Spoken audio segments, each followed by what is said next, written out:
दोस्तों मेरा नाम है पराग पाल और वेलकम बैक मेरे इस नए वीडियो में। तो आप जैसे देख रहे हो आज का टॉपिक है बार bending schedule of various shape. ठीक है, तो दोस्तों इस वीडियो में मैं आपको बताऊंगा कि किस तरीके से आप डिफरेंट बार के शेप की लेंथ कैसे कैलकुलेट कर सकते हैं, जिसका यूज़ करके आप बार बेंडिंग शेड्यूल में जो भी स्टील रहेगा उसका वेट निकाल पाओगे। लेकिन वेट निकालने से पहले आपको उसकी लेंथ कैलकुलेट करना इंपॉर्टेंट, लेंथ मतलब कैपिटल एल। ठीक है, तो चलो स्टार्ट करते हैं। अगर अभी तक आपने मेरे चैनल को सब्सक्राइब नहीं किया तो प्लीज़ मेरे चैनल को सब्सक्राइब कीजिए। मेरे चैनल का नाम है पराग पाल, आप यूट्यूब के ऊपर उसे सब्सक्राइब कर दीजिए। तो चलो यहाँ पे आप पहले देख सकते हो कि स्ट्रेट बार मेरे पास है। ठीक है, तो स्ट्रेट बार की टोटल लेंथ हम कैसे निकालेंगे, ये बहुत ईजी है। आप यहाँ पे देख सकते हो यहाँ से लेके यहाँ तक का जो आपको बार दिख रहा है उसकी लेंथ है स्मॉल एल। तो हम यल तो पकड़ेंगे, प्लस ये जो हुक रहती है ना, ठीक है, ये हुक का कैसा कैलकुलेशन होता है आपको बताता हूँ मैं। ऊपर का यहाँ से लेके इतना डिस्टेंस होता है आपका 4D, और जो हाइट रहती है वो रहती है आपकी 5D। तो दोनों का एडिशन जो रहता है वो रहता है आपका 9D। तो 9D मल्टीप्लाई बाय 9D, तो ये हो गया कितना 18D। तो हम इसमें ऐड करेंगे 18D। अभी आप बोलेंगे डी क्या है, ये जो स्टील रहता है आपका, ठीक है, उसका जो डायमीटर रहता है उसको बोलते हैं डी। ठीक है, तो D मतलब मान लो 12 mm का बार है तो इसको 0.0 मतलब 12 mm से मल्टीप्लाई करेंगे। ठीक है, तो टोटल लेंथ क्या हो गई पूरे स्ट्रेट बार की, ये small L plus 9D plus 9D, तो आपको टोटल लेंथ मिल जाएगी। ठीक है, चलो अभी मैं आपको दूसरे शेप के बारे में बताता हूँ। Bent up at one and only, सिर्फ एक ही बेंट अप बार अपने पास है, वन सिंगल बेंट, और उसका एंगल है 45 डिग्री। उसका कैसे करेंगे, देखो जैसे कि मैंने आपको बताया ये बेंट रहता है 4D और ये हाइट रहती है उसकी 5D। ठीक है, हमारे पास टोटल लेंथ है कितना L, तो हमारा कैलकुलेशन कैसे होगा, L मतलब छोटी l प्लस 4D और इसकी हाइट मतलब ये 9D इसका हो गया, 9D इसका हो गया, मतलब दोनों का कितना हो गया 2 इंटू 9D 18D हो गया बराबर। अभी एक ध्यान में रखना, बेंटअप बार में 45 डिग्री का एंगल है तो वो रहेगा 0.42। ठीक है, अभी आप बोलेंगे ये D क्या है, D इज नथिंग बट, आप यहाँ पे बता देता हूँ मैं।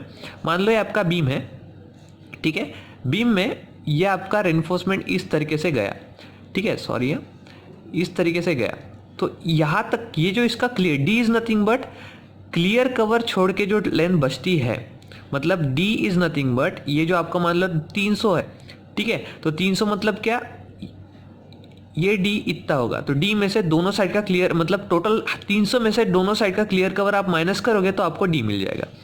ठीक है, मतलब D is nothing but 300 minus 2 into clear cover, तो आपको मिल जाएगा D। ठीक है, 300 मतलब मैंने हाइट पकड़ी, ओके, तो आपको D मिल गया।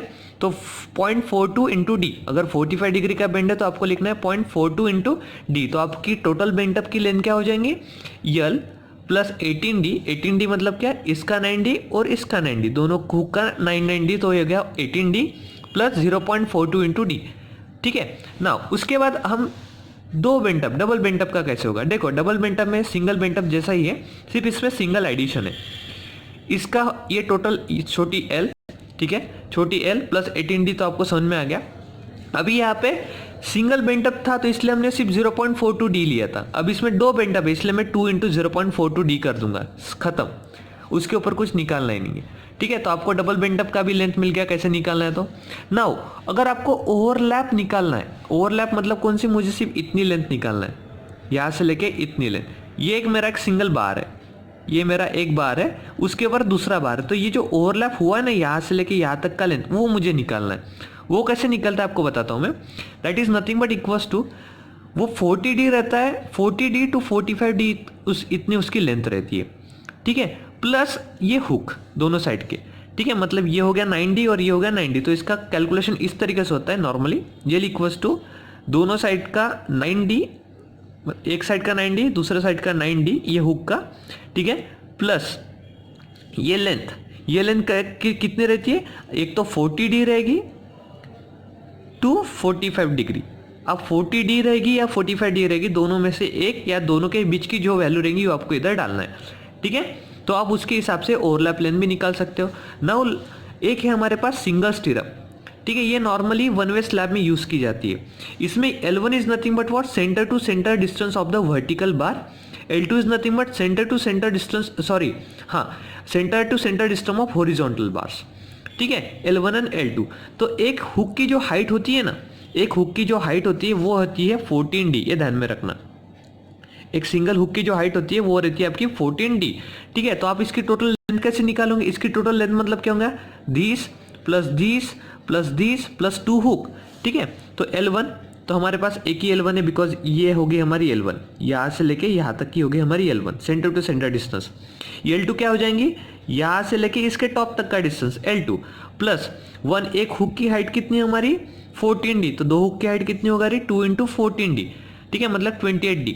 तो अगर इस टोटल स्टीरअप की आपको लेंथ निकालनी है तो लेंथ कैसे निकलेगी?